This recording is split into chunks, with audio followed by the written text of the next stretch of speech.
How's it going, everybody? Welcome back to the channel. So today we are going to be doing part three of First Time You Realized America Really Messed You Up. And this is done by like people that's living abroad. So even if you don't live abroad, go ahead and put down in the comments anything that you have realized just visiting or hearing from a friend, any sort of that type of thing. Put it down in the comments. Let me know about it. But yeah, this is part three. A lot of these have been very similar, so we shall see if there's any different ones today. So let's check it out. American currently living abroad, what is one time that made you realize that America really messed you up? So I'm an American and I live in Norway right now. And one time I was going to help my friend with this project that she had, and this girl was still in high school. And so she was like, yeah, just come to my high school. You can help me out, yada, yada, yada. I was like, great. Where do I have to sign in when I get there? Do I need to wear a visitor's badge? Who do I talk to? What should I tell the front desk lady? She was like, what are you talking about? Just walk in and I'll meet you at my classroom. And my mind was blown. I was like, I can just walk into your school? Like, no, aren't they gonna call the police?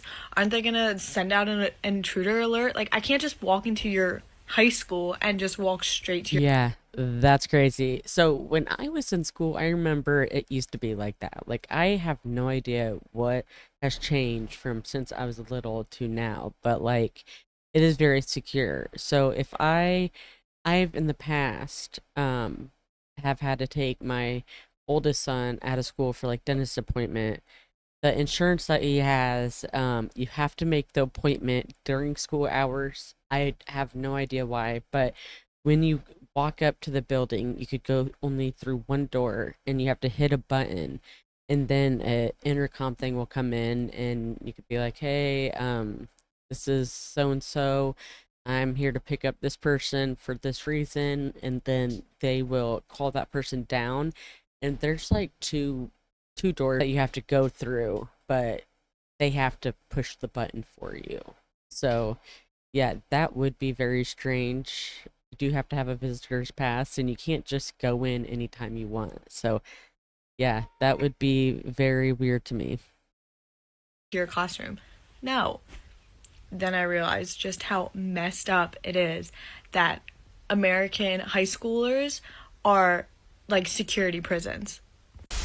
This is just from Yeah. studying abroad in the UK. We were at a public train station and you had to pay to use the bathroom, and I had never seen that before. And it was Yeah. like, "Oh my god, that's like messed up, right?" They were like, "Yeah, but we don't pay for healthcare or college." Stop yelling.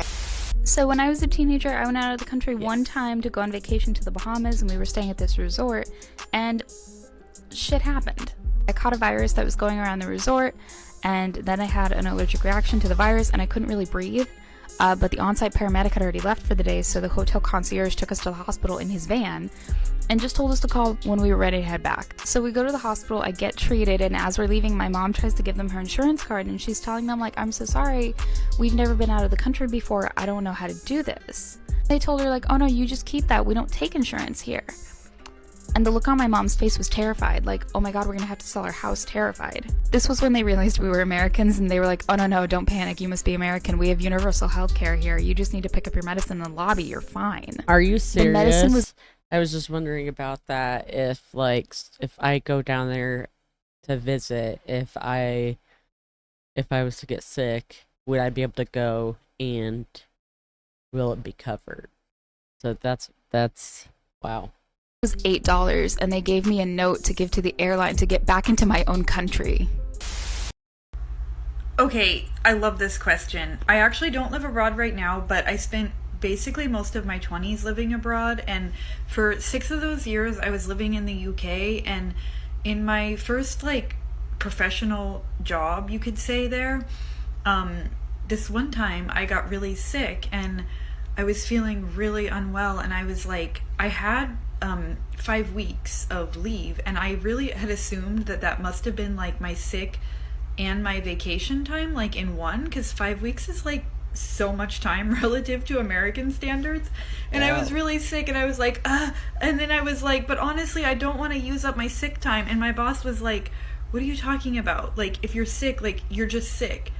And I was like, but I only have, like, I don't want to use my time. And she was like, no, like, you're just sick. And I was like, wait, holy shit, really?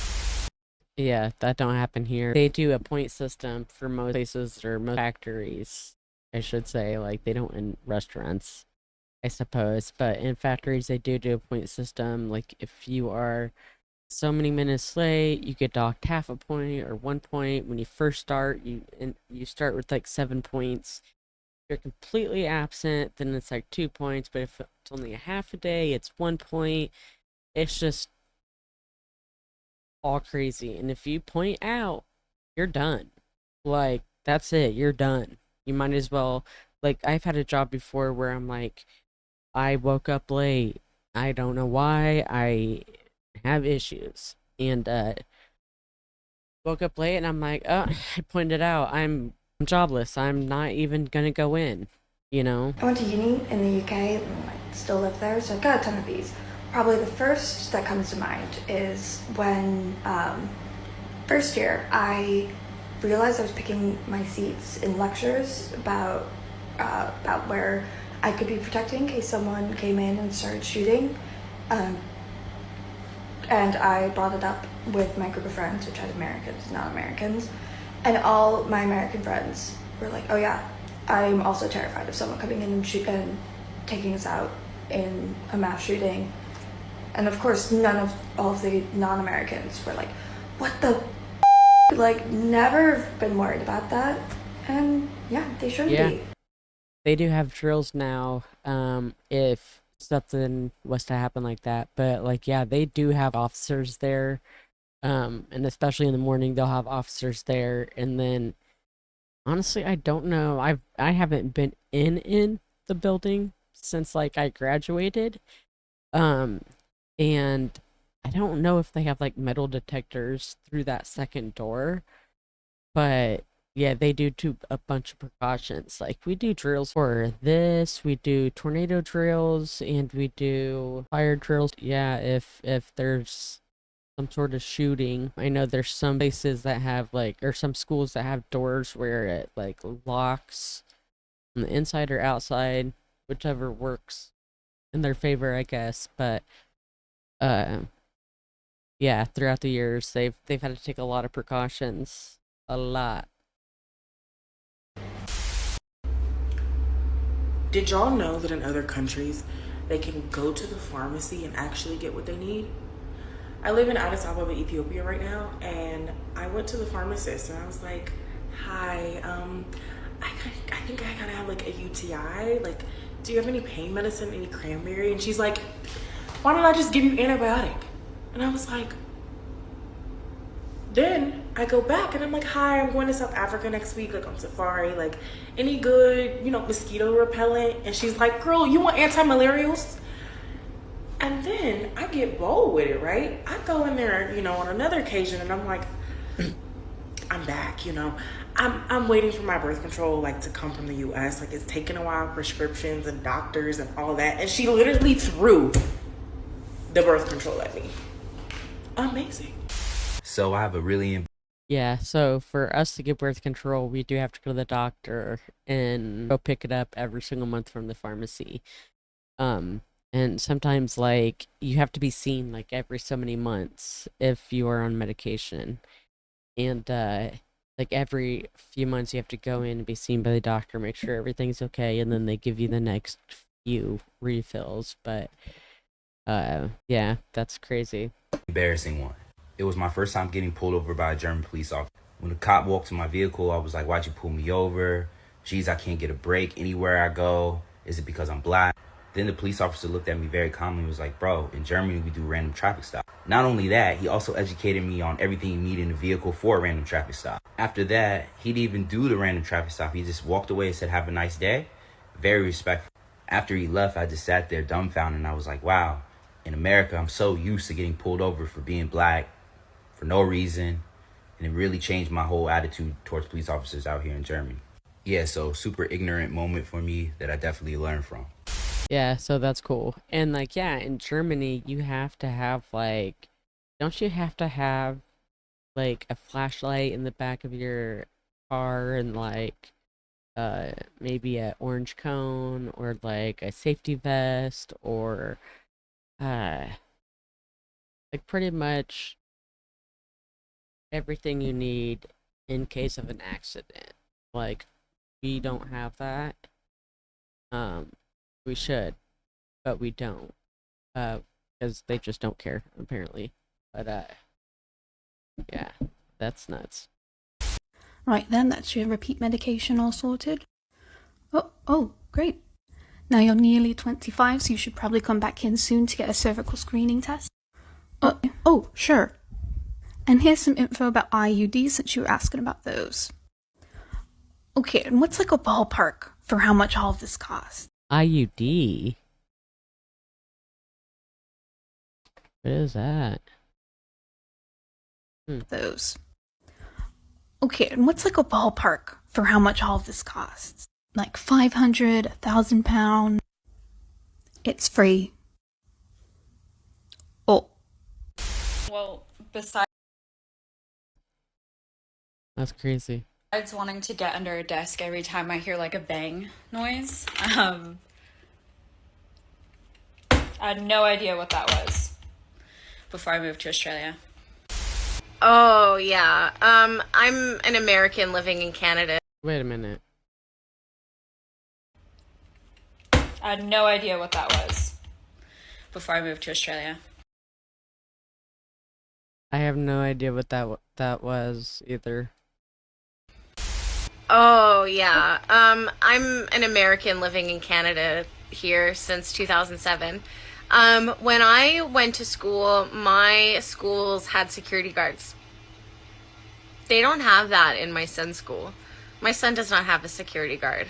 Like, they used to break up fights. We used to have police called, and I mean, God, they don't have that here, and it's I mean, that really surprises me, to be honest with you. Like, you guys just don't have any school shootings? Like, none? That hard to believe. very reassuring that the difference of violence in schools here is uncomparable to the United States. And I wish it was better. I wish it was different. I do too. We are actually thinking about homeschooling our second son just because it is getting really crazy in the school system and scary as well, but it's just a lot. That's for another video. For everyone back home. So I spent about 4 years in Berlin, Germany, working in advertising, and coming from New York, where my first 8 years in the industry, I just, you don't take vacation. You just don't really do that. Well, I had to have a sit down with the CEO of my company and the head of HR, where they took my laptop and took my work phone and told me I could not come back to the office for 3 weeks because I had to use my vacation time. They were afraid that I was going to sue the company for not being allowed to take my vacation time. So they made sure that I literally could not work. Imagine that happening in the US. And get paid? Why am I here? Someone literally taking your computer and your work phone away and say, go, come back in 3 weeks, enjoy your vacation. Unbelievable. Honestly, Europe has a lot going for it that I wish Americans would understand. And that is why RFK, he would be a really good president because he is for like a lot of, just a lot of things that Europe does. He's on the same page as Europe, so it's really refreshing. So I've been living in Italy for about 11 years now, 12 years. And I moved here to be with my husband. And in the US, I got my tubes tied after my third child and decided I didn't want any more, but he didn't have any, so we decided to do IVF, and I got pregnant with twins. At 13 weeks, I lost one. And once I lost that child, they considered me a high-risk pregnancy and took me off work from that moment on until 3 months after she was born, and I was paid 100% of my check. 100% of my check. And then until she was 1, I got to come home 2 hours a day to breastfeed her. 100% paid. Wow. Oh my god, oh my god, oh my god. Okay, kids, this one's for me. This one is for me. I'm literally about to go to sleep right now, but I saw this and I have to respond right now, so much so that this might become a series. So, part 1. I lived in Galway, Ireland for a year, all of 2020. Yes, all of 2020. I come from the backwoods of Wisconsin, where shooting squirrels off of your trees is a fun afternoon activity. Fireworks rarely happen in Ireland. It was Halloween night. I heard pops in the sky. My first reaction was, who's shooting? Obviously, no one was shooting a gun. My neighbors were celebrating Samhain, the Irish tradition of Halloween. Come back for part 2. I have so much more to tell you. Bye. Okay. So I started my new job in the Netherlands. This was 3 years ago, and I was going through the company policy the first week. And I got to the section about leave, and they have a holiday leave, like PTO, and then they had sick leave in 2 different areas. And I was reading about sick leave, and I turned to my coworker, and I was like, I don't understand. Like, it talks about like the requirements for sick leave and like doctor notes like after 3 days, but how many sick days do we get a year? And she's like, what are you talking about? I'm like, how many are they? It doesn't say. She's like, it's just if you're sick, you're out. I'm like, I don't understand. She's like, it's unlimited. It's just if you're sick, you take a sick day. She was confused. I was shocked. There's a moment I realized in America and how we deal with people being sick with work. Yeah, it's crazy. And like, that's another thing is like people get pointed out for that when working in factories, they get really sick, they are screwed. Like, literally. Man, this is just ridiculous. And that is it, folks. All right, yeah, so I really enjoyed this one. This has been my favorite one out of the 4 so far. So I hope you guys enjoyed it as much as I did. Don't forget to like and subscribe if you enjoy this kind of content. And thanks for watching. I really appreciate it. I'll see you in the next video, guys.